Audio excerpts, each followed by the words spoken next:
الحمد للہ وکفا وسلام علی عبادہ الذین اصطفیٰ۔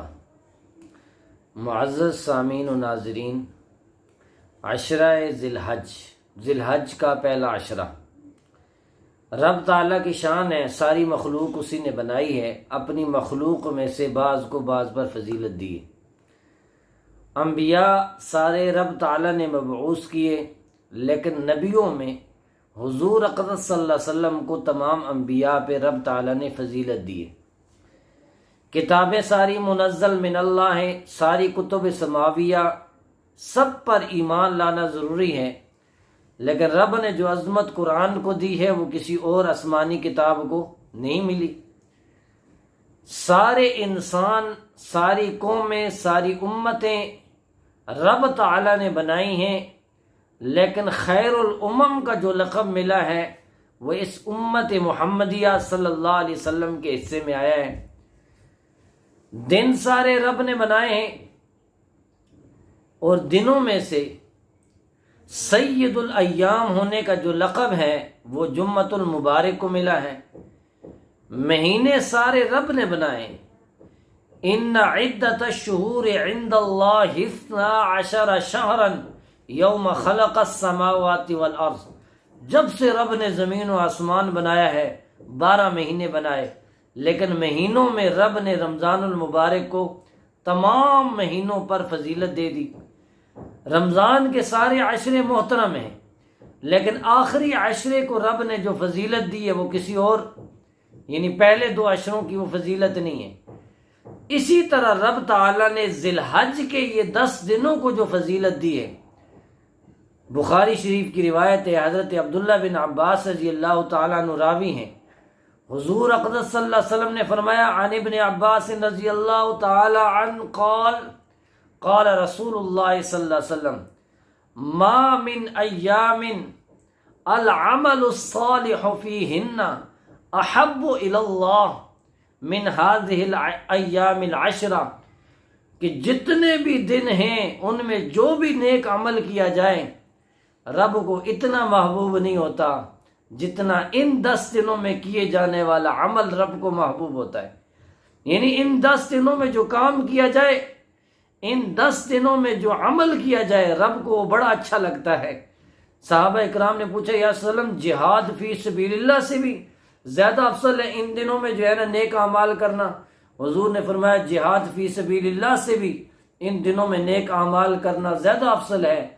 ہاں، ایک شخص مستثنا ہے جو رب کی راہ میں گیا ہو اور پھر نہ جان لوٹی ہو نہ مال لوٹا ہو، یعنی سب کچھ لٹا کے آ گیا ہو رب کی بارگاہ میں، مال بھی اس کا لٹ گیا ہو اور گردن بھی اس کی کٹ گئی ہو، وہ شخص تو اس سے افضل ہے، باقی کوئی اور شخص ان کا مقابلہ نہیں کر سکتا۔ اس کے علاوہ ترمذی شریف کی حدیث ہے اور ابن ماجہ نے بھی اس کو نقل کیا ہے، حضرت ابو ہریرہ رضی اللہ تعالیٰ عنہ راوی ہیں، حضور اقدس صلی اللہ علیہ وسلم نے فرمایا کہ ان دنوں میں روزہ رکھنا 1 سال کے روزہ رکھنے کے برابر ہے، 1 دن کا روزہ، اور فرمایا کہ ان راتوں میں عبادت کرنا گویا کوئی لیلۃ القدر کی رات میں عبادت کرنا ہے۔ اب کتنی بڑی عظمت کی بات ہے۔ اس کے علاوہ مسلم شریف کی حدیث ہے، حضرت ابو قتادہ رضی اللہ تعالیٰ عنہ راوی ہیں، حضور نے فرمایا 9 ذی الحجہ کو، 9ویں ذی الحجہ کا جو روزہ رکھے گا، رب تعالیٰ کی ذات سے امید کرتا ہوں کہ اس کے 1 سال کے، اگلے 1 سال کے پچھلے گناہوں کے لیے وہ روزہ کفارہ بن جائے گا، یعنی 2 سال کے روزوں کا کفارہ۔ اس لیے یہ دن غفلت میں ہم گزار لیں تو گزر تو جائیں گے، لیکن بہتر یہ ہے کہ رب تعالیٰ کی رحمت بہانے ڈھونڈ رہی ہے، اپنے بندوں کو معاف کرنے کے بہانے ہیں۔ ہم ان دنوں کی اہمیت کو پہچانیں، ان دنوں کی قدر جانیں اور ان دنوں میں نیک اعمال کریں۔ کوئی خاص مخصوص عبادت نہیں ہے، ہو سکتا ہے تو دن کا روزہ رکھ لیں، رات کو جو عمل آپ کو اچھا لگتا ہے، چاہے نماز پڑھنا اچھا لگتا ہے، تلاوت کرنا، ذکر اذکار، اور ان دنوں میں اللہ کی راہ میں صدقہ کریں، خیرات کریں۔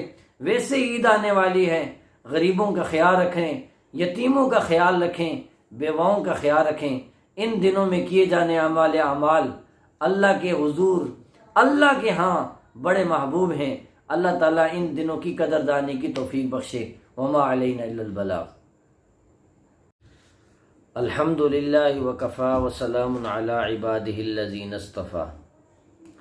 معزز سامعین و ناظرین، عشرہ ذی الحج کا پہلا عشرہ رب تعالیٰ کی شان ہے، ساری مخلوق اسی نے بنائی ہے، اپنی مخلوق میں سے بعض کو بعض پر فضیلت دی ہے۔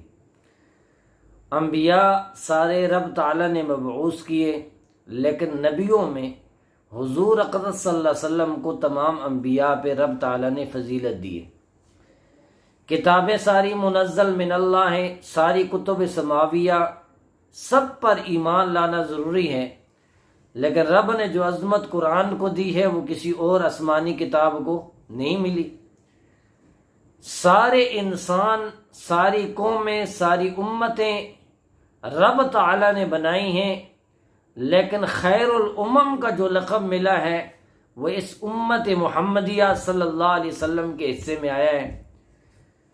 دن سارے رب نے بنائے ہیں، اور دنوں میں سے سید الایام ہونے کا جو لقب ہے وہ جمعۃ المبارک کو ملا ہے۔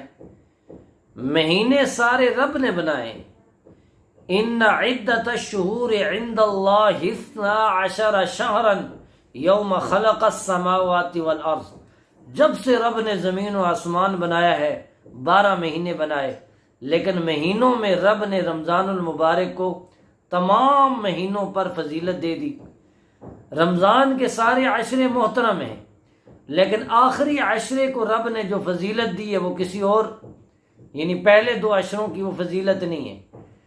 اسی طرح رب تعالیٰ نے ذی الحج کے یہ 10 دنوں کو جو فضیلت دی ہے، بخاری شریف کی روایت ہے، حضرت عبداللہ بن عباس رضی اللہ تعالیٰ عنہ راوی ہیں، حضور اقدس صلی اللہ علیہ وسلم نے فرمایا، عن ابن عباس رضی اللہ تعالی عنہ قال قال رسول اللہ صلی اللہ علیہ وسلم ما من ایام العمل الصالح فیہن احب الی اللہ من هذه الایام العشرہ، کہ جتنے بھی دن ہیں ان میں جو بھی نیک عمل کیا جائے رب کو اتنا محبوب نہیں ہوتا جتنا ان 10 دنوں میں کیے جانے والا عمل رب کو محبوب ہوتا ہے۔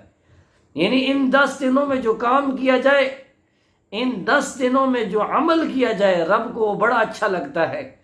صحابہ اکرام نے پوچھا، یا رسول اللہ جہاد فی سبیل اللہ سے بھی زیادہ افضل ہے ان دنوں میں جو ہے نا نیک اعمال کرنا؟ حضور نے فرمایا جہاد فی سبیل اللہ سے بھی ان دنوں میں نیک اعمال کرنا زیادہ افضل ہے۔ ہاں، ایک شخص مستثنا ہے جو رب کی راہ میں گیا ہو اور پھر نہ جان لوٹی ہو نہ مال لوٹا ہو، یعنی سب کچھ لٹا کے آ گیا ہو رب کی بارگاہ میں، مال بھی اس کا لٹ گیا ہو اور گردن بھی اس کی کٹ گئی ہو، وہ شخص تو اس سے افضل ہے، باقی کوئی اور شخص ان کا مقابلہ نہیں کر سکتا۔ اس کے علاوہ ترمذی شریف کی حدیث ہے اور ابن ماجہ نے بھی اس کو نقل کیا ہے، حضرت ابو ہریرہ رضی اللہ تعالیٰ عنہ راوی ہیں، حضور اقدس صلی اللہ علیہ وسلم نے فرمایا کہ ان دنوں میں روزہ رکھنا 1 سال کے روزہ رکھنے کے برابر ہے، 1 دن کا روزہ، اور فرمایا کہ ان راتوں میں عبادت کرنا گویا کوئی لیلۃ القدر کی رات میں عبادت کرنا ہے۔ اب کتنی بڑی عظمت کی بات ہے۔ اس کے علاوہ مسلم شریف کی حدیث ہے، حضرت ابو قتادہ رضی اللہ تعالیٰ عنہ راوی ہیں، حضور نے فرمایا 9 ذی الحجہ کو، 9ویں ذی الحجہ کا جو روزہ رکھے گا، رب تعالیٰ کی ذات سے امید کرتا ہوں کہ اس کے 1 سال کے، اگلے 1 سال کے پچھلے گناہوں کے لیے وہ روزہ کفارہ بن جائے گا، یعنی 2 سال کے روزوں کا کفارہ۔ اس لیے یہ دن غفلت میں ہم گزار لیں تو گزر تو جائیں گے، لیکن بہتر یہ ہے کہ رب تعالیٰ کی رحمت بہانے ڈھونڈ رہی ہے، اپنے بندوں کو معاف کرنے کے بہانے ہیں۔ ہم ان دنوں کی اہمیت کو پہچانیں، ان دنوں کی قدر جانیں اور ان دنوں میں نیک اعمال کریں۔ کوئی خاص مخصوص عبادت نہیں ہے، ہو سکتا ہے تو دن کا روزہ رکھ لیں، رات کو جو عمل آپ کو اچھا لگتا ہے، چاہے نماز پڑھنا اچھا لگتا ہے، تلاوت کرنا، ذکر اذکار، اور ان دنوں میں اللہ کی راہ میں صدقہ کریں، خیرات کریں۔ ویسے عید آنے والی ہے، غریبوں کا خیال رکھیں۔